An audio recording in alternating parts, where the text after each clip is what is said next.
വളരെ വൈകാരികമായ ഒരു പ്രകടനമാണ് ഈ തലസ്ഥാന നഗരി പല പ്രകടനങ്ങൾക്കും അപ്പുറമായി ഈ സന്ധ്യാസമയത്ത് ഞങ്ങളിവിടെ നടത്തിയത്. കേരളത്തിൽ 4500ഓളം, ഇന്ത്യയിൽ 4500ഓളം കിലോമീറ്റർ പദയാത്രയായി നമ്മുടെ ഈ കൊച്ചു കേരളത്തിലൂടെ കടന്നുപോയ ശ്രീ രാഹുൽ ഗാന്ധിയുടെ മുദ്രാവാക്യം ഭാരതത്തിന്റെ വൈവിധ്യങ്ങളിലെ ഏകത്വമായിരുന്നു. ഈ രാജ്യം നിലനിൽക്കണമെങ്കിൽ ഈ രാജ്യം ഭയം മാറ്റി എല്ലാവരിലും സ്നേഹം തിരിച്ചു കൊണ്ടുവരണം. അതിനുവേണ്ടിയുള്ള എല്ലാ രാഷ്ട്രീയ മുദ്രാവാക്യങ്ങൾക്കും അപ്പുറത്തുള്ള ഒരു യാത്രയായിരുന്നു ശ്രീ രാഹുൽ ഗാന്ധി ഇതിലൂടെ ഒരു ജോഡോ യാത്ര നടത്തിയത്. ആ ജോഡോ യാത്രയുടെ ഭാഗമായി അദ്ദേഹം ആരംഭിച്ച ജോഡോ ന്യായ് യാത്ര, ഭാരത് ജോഡോ ന്യായ് യാത്ര വളരെ സമാധാനപരമായി ജനാധിപത്യ ശക്തികൾക്ക് പറയാനുള്ളത്, ഇന്ത്യയിലെ ഏറ്റവും പാരമ്പര്യമുള്ള ഒരു ദേശീയ പ്രസ്ഥാനം എന്നുള്ള നിലയിൽ ഗാന്ധിജിയുടെയും ജവഹർലാൽ നെഹ്റുവിന്റെയും ആദർശങ്ങൾ തത്വശാസ്ത്രമായി സ്വീകരിച്ചിരിക്കുന്ന ഇന്ത്യൻ നാഷണൽ കോൺഗ്രസിന് സാധാരണക്കാരോട്, ജനങ്ങളോട് പറയാനുള്ള കാര്യങ്ങൾ, അവർക്ക് പറയാനുള്ള കാര്യങ്ങൾ കേൾക്കാനും വേണ്ടിയുള്ള ഈ യാത്ര, അതിനെ അക്രമത്തിലൂടെ അതിനെ തടയുന്നതിനും ഈ യാത്രയെ സംഘർഷം ഉണ്ടാക്കി, പ്രകോപനമുണ്ടാക്കി ഈ ജാഥയെ ചോര ഒഴുക്കുന്നതിനും വേണ്ടിയുള്ളൊരു ശ്രമമാണ് BJP ഭരിക്കുന്ന ആസാമിൽ നമ്മൾ ഇന്നലെ കണ്ടത്.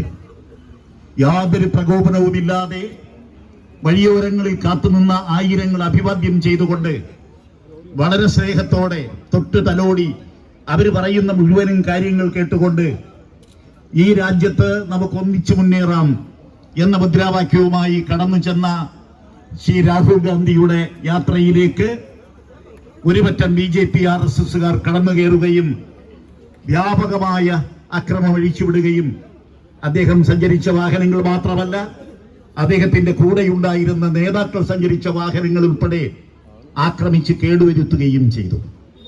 അവിടുത്തെ PCC അധ്യക്ഷൻ നല്ല തരത്തിൽ അദ്ദേഹത്തിന് മുറിവേറ്റിട്ടുണ്ട്. എന്നിട്ടും സമാധാനപരമായി ശ്രീ രാഹുൽ ഗാന്ധി ആൾക്കൂട്ടത്തിലേക്ക് ഇറങ്ങി വളരെ സംയമനത്തോടെ, വളരെ സ്നേഹത്തോടെ ആ ജാഥ മുന്നോട്ട് പോകുന്നതിനു വേണ്ടിയുള്ള എല്ലാ തരത്തിലുമുള്ള ശ്രമങ്ങളാണ് ശ്രീ രാഹുൽ ഗാന്ധി നൽകിയത്. നമ്മുടെ രാജ്യത്ത് എന്താണ് നടക്കുന്നത്? നമ്മുടെ രാജ്യം, നമുക്കറിയാം, ഈ രാജ്യം നമ്മുടെ പാളയം പോലെയാണ്. ഒരു ഭാഗത്ത് ക്രൈസ്തവ ക്ഷേത്രം, ഒരു ഭാഗത്ത് മുസ്ലിം ക്ഷേത്രം, ഒരു ഭാഗത്ത് ഹൈന്ദവ ക്ഷേത്രം. ഇതുമായി ബന്ധപ്പെട്ട് നിൽക്കുന്ന കോടാനുകോടി ജനങ്ങൾ ഒരമ്മയുടെ മക്കളെ പോലെ, അത് പാഠശാലകൾ തൊട്ട് കുരുന്നു പ്രായം തൊട്ട്, നമുക്കറിയാം, പണിയിടങ്ങളിൽ, ജോലി സ്ഥലങ്ങളിൽ, വിദേശങ്ങളിലെല്ലാം ഒരുമയോടെ കഴിഞ്ഞ 75 വർഷക്കാലം ജീവിച്ച നമ്മുടെ രാജ്യത്ത് എന്തെന്നില്ലാത്ത ഒരു ഭീകരതയുണ്ടാക്കാൻ വേണ്ടി, അതിന് ജാതിയുടെ പേരിൽ, മതത്തിന്റെ പേരിൽ ഭീകരതയുണ്ടാക്കി നമ്മുടെ രാജ്യത്തെ വെട്ടിമുറിക്കാൻ ശ്രമിക്കുന്നു എന്നുള്ളതാണ് നമുക്ക് ഈ കഴിഞ്ഞ കുറെ നാളുകളായി കണ്ടുവരുന്നത്. നമ്മളൊക്കെ വിശ്വാസികളാണ്. അവരവരുടെ വിശ്വാസ പ്രമാണങ്ങൾ അനുസരിച്ച് അവരവരുടെ ആരാധനാലയങ്ങളിൽ പോകുന്നവരാണ് നമ്മൾ എല്ലാവരും. പക്ഷെ ഒരിക്കലും ഉണ്ടാകാത്തതുപോലെ ഈ നാടിന്റെ ഐക്യം തകർക്കത്തക്ക തരത്തിൽ, നമ്മുടെ വിശ്വാസ പ്രമാണങ്ങളെയെല്ലാം അടിച്ചേൽപ്പിക്കുന്ന തരത്തിൽ, ഒരു പ്രത്യേക തരത്തിൽ രാജ്യത്തെ രാഷ്ട്രീയം കടത്തിവിടാൻ ശ്രമിക്കുന്ന അഭൂതപൂർവമായ ഒരു സാഹചര്യമാണ് നമ്മുടെ രാജ്യത്തുടലെടുത്തിരിക്കുന്നത്. അതിൽ നമുക്ക് കേരളത്തിലെയും ഇന്ത്യയിലെയും ജനങ്ങൾ, ജനാധിപത്യ വിശ്വാസികൾ എത്രയോ തെരഞ്ഞെടുപ്പുകളിലൂടെ ഗവൺമെന്റുകളെ മാറി മാറി അധികാരത്തിൽ കൊണ്ടുവന്ന, കേന്ദ്രത്തിലും സംസ്ഥാനത്തും അധികാരത്തിൽ കൊണ്ടുവന്ന ജനങ്ങൾ അതെങ്ങനെ കൈകാര്യം ചെയ്യണമെന്നുള്ള പ്രബുദ്ധരായ ജനങ്ങളാണ് നമ്മുടെ രാജ്യത്തുള്ളത്. പ്രിയപ്പെട്ടവരെ, എന്നാൽ വ്യാപകമായ അക്രമം, ഒരു ഫാസിസ്റ്റ് എന്ന നടപടിയിലൂടെ, അല്ലെങ്കിൽ ഈ രാജ്യത്ത് മറ്റാരും വേണ്ട, അധികാരത്തിലിരിക്കുന്നവർ മാത്രം മതി, ഞാനാണ് ഈ രാജ്യത്തിന്റെ രാജാവ് എന്ന് ഈ രാജ്യത്ത് അധികാരത്തിൽ പാവപ്പെട്ട ജനങ്ങൾ പോളിംഗ് ബൂത്തിൽ പോയി ക്യൂ നിന്ന് പട്ടിണി പാവങ്ങൾ തെരഞ്ഞെടുക്കുന്ന ഭരണാധികാരികൾ മാറുകയും ഈ രാജ്യത്തിന്റെ ഭരണ സംവിധാനം ആകെ ഈ തരത്തിൽ ദുരുപയോഗം ചെയ്യുന്നതിനും ജനാധിപത്യത്തെ തകർക്കുന്നതിനും ഫാസിസ്റ്റ് മാർഗത്തിലൂടെ നമ്മുടെ രാജ്യത്തെ മറ്റു ജനാധിപത്യ പ്രസ്ഥാനങ്ങളെയും ജനാധിപത്യ മൂല്യങ്ങളെയും ജനാധിപത്യ സ്ഥാപനങ്ങളെയും തകർക്കുന്ന ഒരു രീതിയാണ് നമുക്ക് കാണാൻ കഴിയുന്നത്.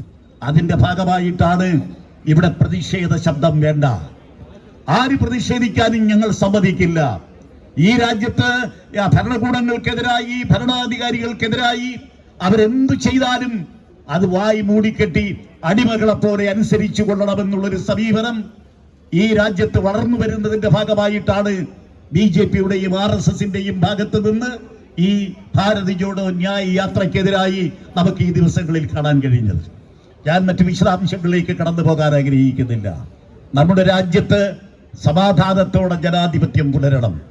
നമ്മുടെ രാജ്യത്ത് ഈ ബഹുസ്വരത നിലനിൽക്കണം. നമ്മുടെ പൂർവികന്മാർ ദേശീയ പ്രസ്ഥാനത്തിന്റെ ഭാഗമായി സമര പോരാട്ടങ്ങളിലൂടെ ഈ രാജ്യത്ത് വളർത്തിക്കൊണ്ടുവന്ന മതസഹിഷ്ണുത ഈ രാജ്യത്ത് നിലനിൽക്കണം. നമ്മൾ പവിത്രമായി വളർത്തിയെടുത്ത, നമ്മൾ പവിത്രമായി കാത്തുസൂക്ഷിച്ച നമ്മുടെ സ്ഥാപനങ്ങൾ, നമ്മുടെ ജനാധിപത്യ സ്ഥാപനങ്ങൾ, അത് പാർലമെന്റ് ആകട്ടെ, അത് നിയമസഭകളാകട്ടെ, അത് ഗ്രാമപഞ്ചായത്തുകളാകട്ടെ, അതെല്ലാം ഏകാധിപത്യ രാജവാഴ്ചയുടെ കേന്ദ്രങ്ങളായി മാറരുത് എന്ന് ഈ നാട്ടിലെ സാധാരണക്കാർ ആഗ്രഹിക്കുന്നു, ഈ നാട്ടിലെ പാവങ്ങൾ ആഗ്രഹിക്കുന്നു. ആ പാവങ്ങൾക്ക് വേണ്ടിയുള്ള യാത്രയാണ് ശ്രീ രാഹുൽ ഗാന്ധിയുടെ നേതൃത്വത്തിൽ ആദ്യം 4500 കിലോമീറ്ററും വീണ്ടും ഇതാ ആരംഭിച്ചിരിക്കുന്നത്. അതിനെ തകർക്കാൻ ശ്രമിക്കുന്ന ശക്തികൾക്കെതിരായി ഇന്ത്യയിലെ ജനാധിപത്യ വിശ്വാസികളുടെ കരുത്താർജിച്ച പിന്തുണയും സഹായവും, അവരുടെ സ്നേഹത്തോടെയുള്ള സഹായവും പിന്തുണയും ശ്രീ രാഹുൽ ഗാന്ധിയുടെ ഭാരത് ജോഡോ ന്യായ് യാത്രയ്ക്കുണ്ടാകുമെന്ന് ഞങ്ങൾക്ക് ഉറപ്പുണ്ട്. അതുണ്ടാകണമെന്ന് അഭ്യർത്ഥിക്കുന്നു. ഈ ഭരണകൂടം കാണിക്കുന്ന, നിങ്ങൾക്കറിയാം, ഓരോ മേഖലയിലും ഓരോരോ സ്ഥാപനങ്ങൾ ഉപയോഗിച്ച് കാണിക്കുന്ന കാര്യങ്ങൾ, ഇതിനെല്ലാം എതിരായിട്ടുള്ള ശക്തമായ പ്രതിഷേധം നമുക്ക് ജനാധിപത്യ മര്യാദയനുസരിച്ച്, അക്രമമാർഗങ്ങളിലൂടെയല്ല, ജനാധിപത്യ മര്യാദയനുസരിച്ച് എല്ലാ ജനാധിപത്യ സംവിധാനങ്ങളെയും സാക്ഷി നിർത്തിക്കൊണ്ട് നമുക്ക് ഈ ആക്രമണങ്ങൾക്കെതിരായി, ഈ ഏകാധിപത്യത്തിനെതിരായി, ഈ മതേതരത്വത്തിനെതിരായി പ്രവർത്തിക്കുന്ന വർഗീയ ഫാസിസ്റ്റ് ശക്തികൾക്കെതിരായി നമുക്ക് ഒന്നിച്ചു പോരാടാൻ നമുക്ക് കഴിയണം. ഈ തലസ്ഥാന നഗരി എത്രയോ ഐതിഹാസിക സമരങ്ങൾക്ക് നേതൃത്വം കൊടുത്ത, അല്ലെങ്കിൽ സാക്ഷ്യം വഹിച്ചൊരു നാടാണ് നമ്മുടെ ഈ നാട്. ഈ നാട്ടിൽ നിന്നുകൊണ്ട് ഞങ്ങൾ പറയുന്നു, ജനാധിപത്യം പുലരുന്നതിനും സ്നേഹം പുലരുന്നതിനും എല്ലാവരോടും നീതി കാണിക്കുന്നതിനും ഈ നാടിന്റെ ബഹുസ്വരത നിലനിർത്തുന്നതിനും ശ്രീ രാഹുൽ ഗാന്ധി തുടങ്ങി വച്ചിരിക്കുന്ന ഈ യാത്രയ്ക്ക്, ഈ അതിശക്തമായ വിമർശനങ്ങൾക്ക്, ഈ രാജ്യത്ത് ചോദ്യം ചെയ്യാൻ രാജാവ് നഗ്നനാണെന്ന് പറയാനുള്ള ധൈര്യം കാണിച്ച ശ്രീ രാഹുൽ ഗാന്ധിയുടെ പിന്നിൽ ജനാധിപത്യ വിശ്വാസികൾ ഒറ്റക്കെട്ടായി അണിനിരക്കും എന്ന് ഞങ്ങൾക്ക് വിശ്വാസമുണ്ട്. രാഹുൽ ഗാന്ധിക്കെതിരായി, രാഹുൽ ഗാന്ധിയുടെ ഈ ഏറ്റവും നമുക്കറിയാം, ജനാധിപത്യ മാർഗത്തിലൂടെ ജനങ്ങളെ കാണുന്ന, ജനങ്ങളുടെ ഇടയിലേക്ക് ചെല്ലുന്നതിലുള്ള ഈ യാത്രയ്ക്കെതിരെ നടത്തിയ ഈ അക്രമങ്ങൾക്കെതിരെ തിരുവനന്തപുരം ജില്ലാ കോൺഗ്രസ് കമ്മിറ്റിക്കുള്ള അതിശക്തമായ പ്രതിഷേധം, ഈ നാടിന്റെ പ്രതിഷേധം, ഈ നാടിലെ ജനാധിപത്യ വിശ്വാസികളുടെ പ്രതിഷേധം ഞാനിവിടെ രേഖപ്പെടുത്തുന്നു. ഇതിൽ പങ്കെടുത്ത എന്റെ സഹപ്രവർത്തകർ, ഇന്നലെ രാത്രിയാണ് രാത്രി 11 മണിക്ക് ശേഷമാണ് ഇത്തരത്തിലൊരു പ്രതിഷേധം നടത്തണമെന്ന് ഞങ്ങൾ തീരുമാനിക്കുന്നത്. ഇന്ന് ഈ സമയത്ത്, ഈ സായാഹ്നത്തിൽ ഈ പ്രതിഷേധത്തിൽ പങ്കെടുക്കാൻ ഇവിടെ എത്തിച്ചേർന്ന എല്ലാ സഹപ്രവർത്തകന്മാരെയും ഞാൻ അഭിവാദ്യം ചെയ്തുകൊണ്ട് നിങ്ങളുടെ കേരള പ്രദേശ് കോൺഗ്രസ് കമ്മിറ്റിയുടെ നിർവാഹക സമിതി അംഗം ശ്രീ ശരത്ചന്ദ്ര പ്രസാദ് ഏതാനും വാക്കുകൾ സംസാരിക്കും.